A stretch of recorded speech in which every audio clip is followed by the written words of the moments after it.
आदाब। मुनसिफ टीवी के खास बुलेटिन सुनहरे तेलंगाना में आपका इस्तकबाल है। मैं हूं आपके साथ सैयद अनवारुल्लाह गौरी। आगे बढ़ने से पहले नजर डालेंगे हेडलाइंस पर। तेलंगाना में कबायली सेंट्रल यूनिवर्सिटी और कौमी हल्दी बोर्ड का क़याम, मरकजी काबीना ने दी मंजूरी।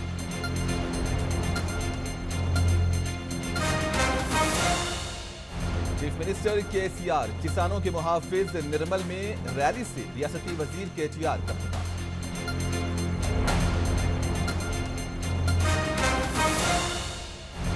हरीश राव ने कहा बहुत जल्द जारी किया जाएगा बीआरएस का मंशूर, खवातीन को दी जाएगी खुशखबरी।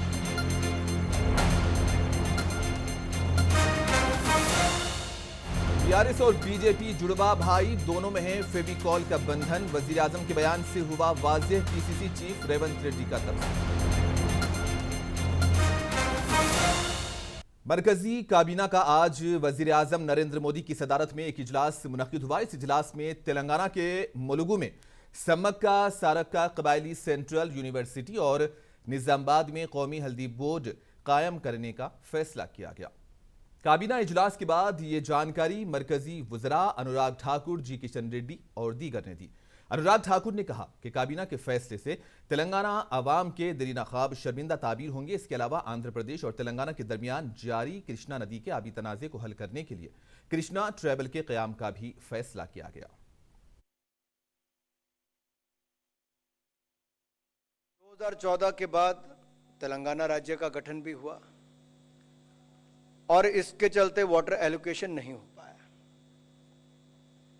एक बार फिर जब इसके ट्रिब्यूनल को एक्सटेंशन दी गई 31 मार्च 2024 तक,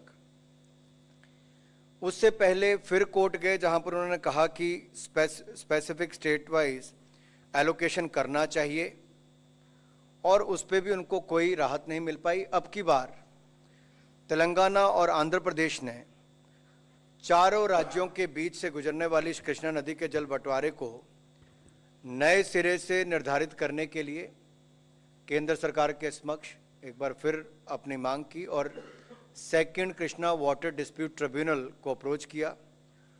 ट्रिब्यूनल ने 2016 में जो इनकी मांग थी वो आंध्र प्रदेश रीऑर्गेनाइजेशन एक्ट के अंतर्गत खारिज कर दी थी, इसके रेफरेंस को खारिज कर दिया था। अब जब 2018 में तेलंगाना सरकार ने केवल आंध्र प्रदेश और तेलंगाना के बीच जल बंटवारे को सीमित विषय पर भारत सरकार के समक्ष नई कंप्लेंट दायर की है तथा सुप्रीम कोर्ट में दायर अपनी रिट याचिका वापस कर ली, तो इसी परिप्रेक्ष्य में second Krishna water dispute tribunal ने आंध्र प्रदेश समाधान के लिए नए टर्म ऑफ रेफरेंस देने का निर्णय लिया है। तेलंगाना एक ऐसा स्टेट है, कुछ जिलों में टर्मरिक के लिए अच्छी जमीन है, उस जमीन में टर्मरिक का अच्छा खेती हो सकता है, प्रोडक्शन अच्छा मिलता है। इसलिए बहुत सालों से किसान इसके ऊपर आधार पर खेती करते हैं। इस दृष्टिकोण से उस जितना मेहनत करते हैं उसका पूरा लाभ नहीं मिल रहे। भारत सरकार के सामने इस विषय पर आया है। आज कैबिनेट में आदरणीय प्रधानमंत्री नरेंद्र मोदी जी की अध्यक्षता में तेलंगाना के लिए टर्मरिक बोर्ड का जो आज इस विषय पर एक ऑर्डर निकालने का आदेश दिया है। इससे तेलंगाना के किसानों का बहुत सालों का जो डिमांड था। तेलंगाना के वजीर सेहत हरीश राव ने कोडंगल असेंबली हलके के कोसगी में 50 बिस्तरों वाले सरकारी अस्पताल का इफ्तिताह किया और दीगर तरक्याती कामों का भी आगाज किया। इस मौके पर हरीश राव ने कहा कि बीआरएस तीसरी मरतबा कामयाबी हासिल करते हुए एक हैट्रिक कायम करेगी और बहुत जल्द बीआरएस पार्टी की जानिब से इंतखाबी मंशूर भी जारी किया जाएगा, जिसमें खवातीन के लिए खुशखबरी होगी। हरीश राव ने अपोजिशन कांग्रेस को शदीद तनकीद का निशाना बनाते हुए कहा कि क्या कांग्रेस बरसरे इख्तिदार वाली रियासत कर्नाटक में कल्याण लक्ष्मी स्कीम लाई है। इन्होंने कहा कि वजीर आला के चंद्रशेखर राव ने गरीब लड़कियों की शादी के लिए रकमी इमदाद की स्कीम के तहत 12 लाख शादियों के लिए 11,000 करोड़ रुपए जारी किए हैं। इन्होंने कहा कि पड़ोसी रियासत कर्नाटक में 3 दफा 3 दिन के वक्फे से पानी की सप्लाई की जाती है, तो वहां पर मुख्तलिफ किस्म के वजीफे के लिए 600 रुपये जारी किए जाते हैं, जबकि तेलंगाना में वजीफे के तौर पर 2000 रुपये दिए जाते हैं। हरीश राव ने वजीफे की रकम को बढ़ाकर 4000 रुपये करने कांग्रेस के ऐलान पर यह सवाल करते हुए कहा कि जब कांग्रेस रियासत में बरसरे इख्तिदार थी तो उस वक्त 4000 रुपये क्यों नहीं किए गए। इस मौके पर कोडंगल के रुकने असेंबली नरेंद्र रेड्डी और दीगर भी मौजूद थे।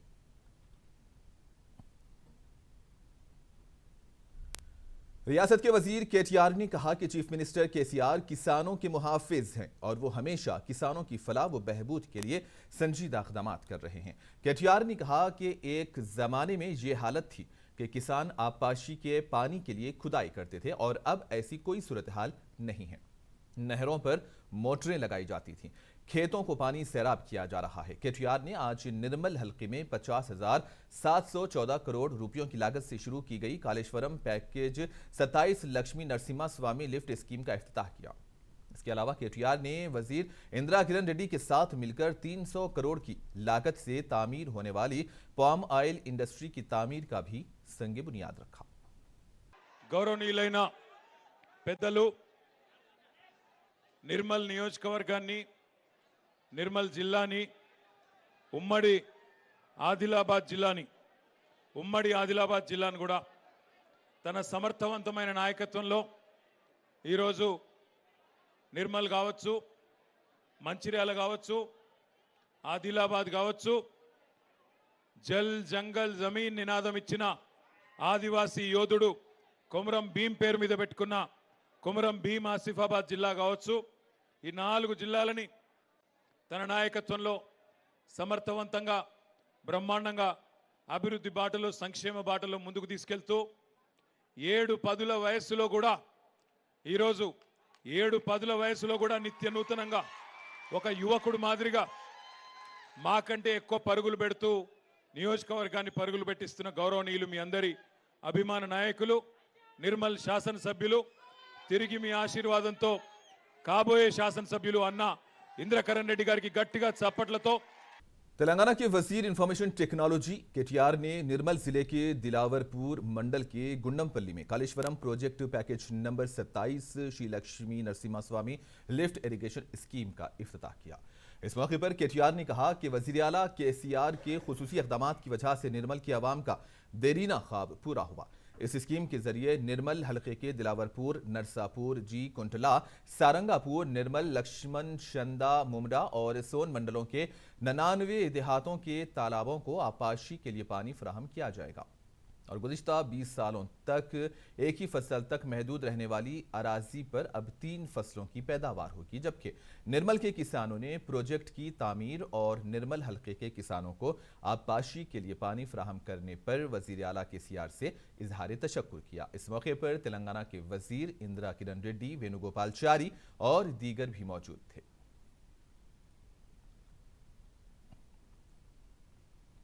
तेलंगाना के वजीर दाखिला मोहम्मद महमूद अली ने राजेंद्र नगर असेंबली हलके में तेलंगाना माइनॉरिटी फाइनेंस कॉरपोरेशन के ड्राइवर कम ओनर स्कीम के तहत इस्तेफादा कुरिंदगान में कारों की चाबियां हवाले की। इस तकरीब में माइनॉरिटी फाइनेंस कॉरपोरेशन के चेयरमैन इम्तियाज इसहाक, रुकने असेंबली प्रकाश गौड़, रुकन कानून साज कौंसिल मिर्जा रहमत बेग और दीगर ने शिरकत की। टैक्सी ड्राइवर्स हो, उन्हें ड्राइवर कम ओनर बनाना चाहते हैं। पिछली मरतबा भी 1000 ऑटो का ऐलान किया गया था, पर हमारे पास 1700 एप्लीकेशन है। जब हमने सीएम साहब से गुजारिश की कि एप्लीकेशन 1700 है, सीएम साहब ने कहा कि पूरे लोगों को दीजिए, उन्हें क्यों मायूस करते हैं। ऐसा कहने वाला सीएम हिंदुस्तान में एक ही हो, केसीआर साहब। वो हमेशा चाहते हैं कि सारे कौम के लोग प्यार और मोहब्बत से रहें और तरक्की करें। आज हमारी स्टेट का जो ग्रोथ है, इंडिया में नंबर 1 ग्रोथ है तो हमारी स्टेट का है। पर हेड इनकम से लो, यार शोब हयात में हमारे पास जो इंडस्ट्रीज आ रहे हैं, काफ़ी लोगों को हमारे केटी रामाराव साहब ने लाखों लोगों को रोजगार दिलाया है। लोग बड़ी बड़ी बातें करते हैं, कोई फिरका परस्ती की बातें करते हैं, कोई धोखा दे के जाते हैं। मैं किसी का नाम लेना नहीं चाहता, मगर लोग जो है खाली बातें करते हैं, पर केसीआर साहब वाहिद एक ऐसे लीडर है जो कहते हैं वो करके बताते हैं। साबिक डिप्टी चीफ मिनिस्टर करियम श्रीहरी ने वजीर आजम मोदी पर शदीद तनकीद की। करियम श्रीहरी ने कहा कि वजीर आजम मोदी सियासत की सबसे निचली सतह पर आ गए हैं। करियम श्रीहरी ने वजीर आजम केसीआर से मुतालिक बयान को तेलंगाना बरादरी की तौहीन करार दिया। इन्होंने वजीर आजम की जानिब से ऐसी सियासत करने को मुल्क के लिए एक शर्मनाक हरकत करार दिया है।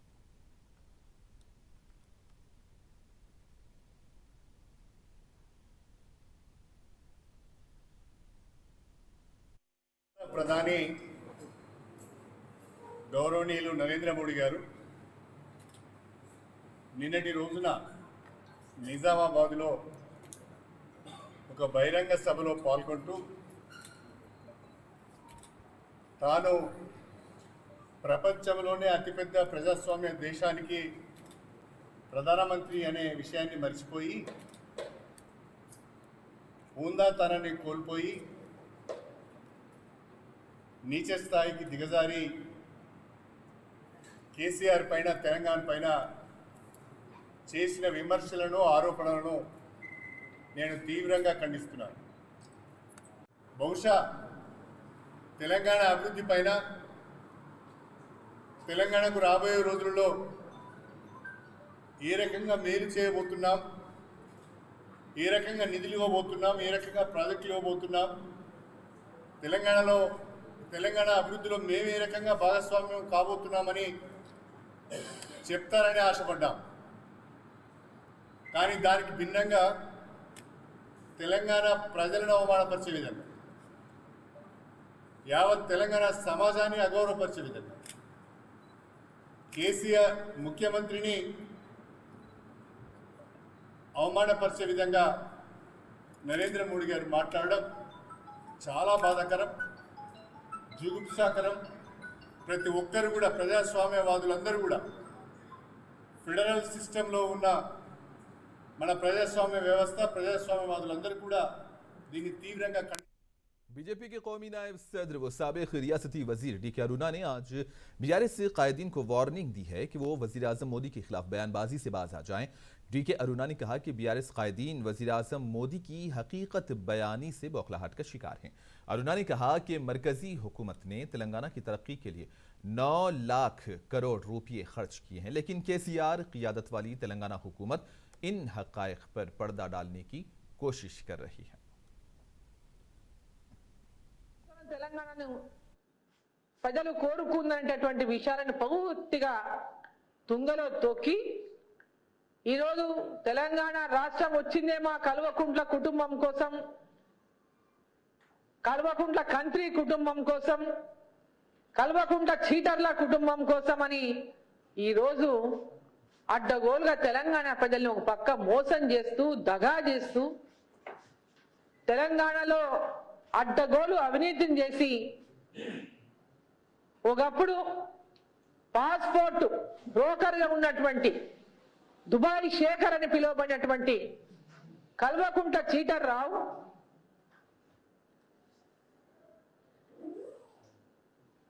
దుబాయ్ చూపిస్తా అని చెప్పి దుబాయ్ తీసుకుపోయి ఉద్యోగాలు ఇప్పిస్తా అని పాస్పోర్ట్ల బ్రోకర్గా ఉన్న ఆయన బొంబాయి తీసుకుపోయి ఇదే దుబాయ్ అని చూపించినటువంటి చీటర్ రావు ఆ రోజు మీ దగ్గర ఏముంది, ఈ రోజు ఇన్ని వేల కోట్లు, లక్షల కోట్ల, లక్షల ఎకరాల భూములు మీకు ఎక్కడి నుంచి వచ్చినాయని చెప్పి తెలంగాణ ప్రజలు అడుగుతా ఉన్నారు. దానికి సమాధానం చెప్పండి.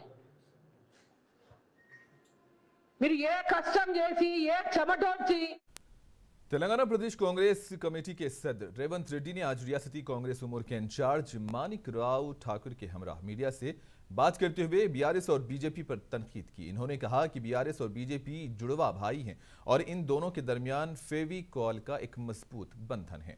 इन्होंने ये कहा कि ये खुद वजीर आजम मोदी के हालिया बयान से वाज़ेह हो गया है कि केसीआर बीजेपी से मिलने के लिए कितने बेकरार हैं। इन्होंने मजलिस से इस्तिफसार किया कि क्या अब भी बीजेपी की दोस्त बीआरएस से मजलिस अपनी दोस्ती को बरकरार रखेगी। रेवंत रेड्डी ने कहा कि अगर कर्नाटक में कांग्रेस को बीआरएस की जानिब से रकम देने का सबूत है तो क्यों केटीआर के खिलाफ ईडी सीबीआई के केसेस बुक नहीं किए जाते। ఈ పత్రికా సమావేశం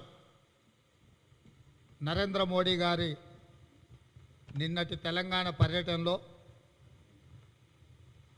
నిజామాబాద్లో జరిగిన సమావేశంలో విస్పష్టంగా బీఆర్ఎస్ బీజేపీ యొక్క ఫెవికల్ బంధం గురించి భారత ప్రధానమంత్రిగా అధికారిక కార్యక్రమంలో పాల్గొని ఎన్డీఏ కూటమిలో చేరాలనుకున్న వాళ్ళ గురించి, తెలంగాణ రాష్ట్రానికి నూతనంగా నియమించాలనుకుంటున్న చంద్రశేఖరరావు గారి కుమారుడు కేటీఆర్ గురించి వారు ప్రస్తావించడం జరిగింది. మీకు అందరికీ తెలుసు, కాంగ్రెస్ जनगांव बीआरएस पार्टी की रुकने असेंबली मोती रेड्डी यादगिरी रेड्डी ने दशहरा त्यौहार के जिमन में खवातीन में साड़ियां तकसीम की। इस मौके पर मोती रेड्डी यादगिरी रेड्डी ने मरकजी हुकूमत पर तनकीद भी की। उन्होंने मरकज से रियासत को हासिल होने वाले फंड को फौरी जारी करने मरकजी हुकूमत से मांग की। इस मौके पर बीआरएस पार्टी के दीगर कायदीन भी मौजूद थे।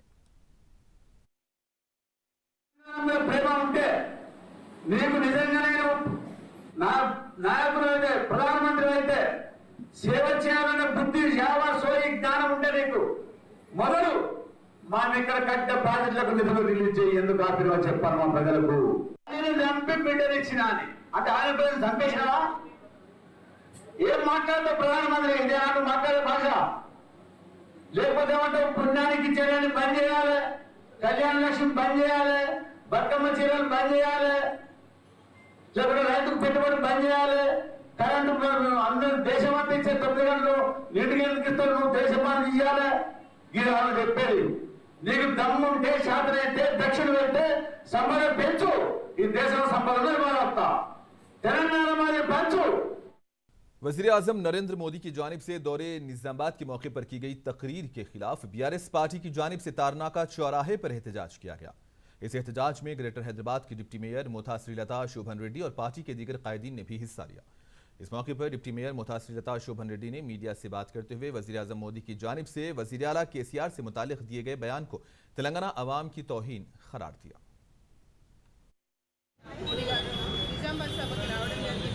సభకి వచ్చే ముందే ఆలోచించుకున్నట్టున్నారు. ఇక్కడ చూస్తే బీజేపీ ఎలా వచ్చే విధంగా లేదని ముందే ఆలోచించుకొని కేసీఆర్ గారిని మా ముఖ్యమంత్రి గారిని ఏ విధంగా అయినా ఒక విధంగా తెలంగాణ మీద మాటలు చెప్పి వెళ్ళాలనే ఉద్దేశంతోనే ఆయన ఈ సభకు వచ్చినట్టు అనిపిస్తుంది మాకు. ఆ సభకు వచ్చినప్పుడు ప్రజల గురించి మాట్లాడాలి, లేకపోతే బీజేపీ గురించి మాట్లాడాలి, దాని గురించి మాట్లాడాలి. కానీ మా ముఖ్యమంత్రి గారి కేసీఆర్ గురించి మాట్లాడటం మాకు చాలా బాధాకరమైన విషయం. वरंगल ईस्ट के रुकने असेंबली एन नरेंद्र ने बलदी डिवीजन 20 में मुख्तलिफ तरक्याती कामों का संग बुनियाद रखा। इस मौके पर इन्होंने बात करते हुए कहा कि वज़ीर आला केसीआर की क़ियादत में तेलंगाना रियासत तेज़ी से तरक्की की समत गामजन है। हुकूमत की आवाम की फलाह व बहबूद के लिए मुख्तलिफ स्कीम्स को रुबा अमल ला रही है और इस मौके पर मुतल्लिक़ा कारपोरेटर के अलावा बीआरएस पार्टी के कायदीन भी मौजूद थे। रियासत में असेंबली इंतखाबात के इनेकाद के लिए तैयारियों का आगाज हो चुका है। इंतखाबात के इनेकाद का जायजा लेने के लिए मरकजी इलेक्शन कमीशन का वफ्द हैदराबाद में है।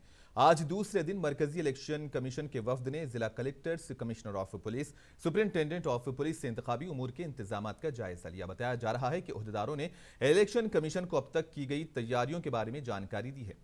इलेक्शन कमीशन ने बेजा रकम के इस्तेमाल और शराब की सप्लाई को रोकने के लिए कड़े इक़दाम करने की हिदायत दी। मरकजी इलेक्शन कमीशन के वफ्द की क़ियादत chief election commissioner Rajiv Kumar कर रहे हैं, जबकि दीगर इलेक्शन कमिश्नर भी इसमें शामिल हैं। मादापुर के इलाके दुर्गम चीरू में साइकिलिंग टू वोट और वॉक टू वोट वॉकथन का इनेकाद अमल में लाया गया। इस प्रोग्राम में chief election commission of India Rajiv Kumar और कमिश्नर्स अरुण गोयल, अनूप चंद्र पांडे, रियासती इलेक्शन ऑफिसर विकास राज, साइबराबाद के CP Stephen Ravindra, GHMC commissioner Ronald Rose और अवाम की बड़ी तादाद ने हिस्सा लिया। इस मौके पर हक़ रायदही के लिए इस्तेमाल से मुताल्लिक़ शऊर बेदारी भी पैदा की गई। कमिश्नर जीएचएमसी डोनाल्ड रोज ने ओहदेदारों को हिदायत दी कि वो शहर के सरकारी स्कूल्स में ज़ेर तालीम तुलबा के लिए जारिया माह 6 अक्टूबर से सुबह के नाश्ते का इंतजाम करें। चीफ मिनिस्टर केसीआर की हिदायत पर तमाम सरकारी स्कूल्स में सुबह के नाश्ते की यानी कि ब्रेकफास्ट स्कीम शुरू की जा रही है और इस सिलसिले में कमिश्नर डोनाल्ड रोज ने आज डिस्ट्रिक्ट कलेक्टर अनुदीप दृष्टि, एडिशनल कमिश्नर स्नेहा सुभाष और जोनल कमिश्नर के साथ आज एक वीडियो कॉन्फ्रेंस से खिताब करते हुए कहा कि 6 अक्टूबर से तेलंगाना के तमाम सरकारी स्कूल्स में सुबह के नाश्ते की स्कीम शुरू की जा रही है। इन्होंने ओहदेदारों को हिदायत दी कि वो हर एक असेंबली हलके में महकमे तालीम के ओहदेदारों के ताउन से नाश्ते का एहतमाम करें और इस स्कीम के इफ्ताही प्रोग्राम में मुतालिका रुकने असेंबली, रियासती वजीर और अवामी नुमाइंदों को शिरकत के लिए मदऊ करें। इन्होंने हल्के मुशीराबाद, अंबरपेट, सिकंदराबाद, सनत नगर, बेगमपेट, लालागुड़ा, बंसी लालपेट, भोईगुड़ा, वेस्ट मारेटपल्ली, कंटोनमेंट, कुवाड़ीगुड़ा, वेंगल राव नगर, वेस्ट बोयनपल्ली व दीगर इलाकों के किसी एक स्कूल का इंतखाब करके इसमें सुबह के नाश्ते की स्कीम के इफ्तिताह की तकरीब को मुनक्किद करें। मुत्तहिदा आंध्र प्रदेश के साबिक वजीर आला वो सदर तेलुगुदेशम नारा चंद्रबाबू नायडू की गिरफ्तारी के खिलाफ बोधन में एहतजाज किया जा रहा है। बोधन के रुकने असेंबली शकील आमिर ने एहतजाजी कायदीन से मुलाकात करते हुए उनसे इजहारी जगानिगत की। इस मौके पर रुकने असेंबली शकील आमिर ने बात करते हुए चंद्रबाबू नायडू की गिरफ्तारी की मजम्मत की और फौरी उन्हें रिहा करने की मांग की।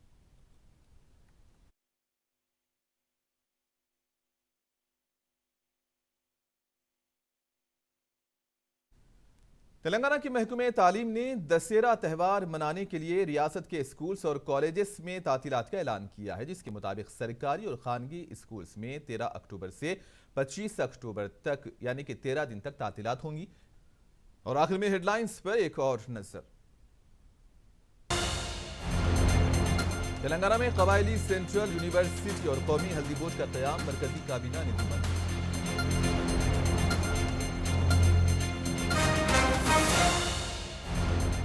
चीफ मिनिस्टर केसीआर किसानों के मुहाफिज, निर्मल में रैली से रियासती वजीर के एहतियार पर।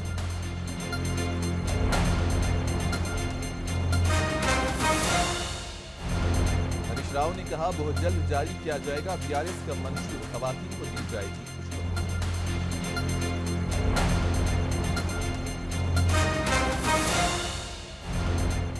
बीआरएस और बीजेपी जुड़वा भाई, दोनों में है फेविकॉल का बंधन। वजीर आजम के बयान से हुआ वाज़ेह, पीसीसी चीफ रेवंत रेड्डी का। और इसी के साथ ही न्यूज बुलेटिन सुनहरे तेलंगाना का यहीं पर इख्तिताम होता है। दीजिए इजाजत, अल्लाह हाफिज।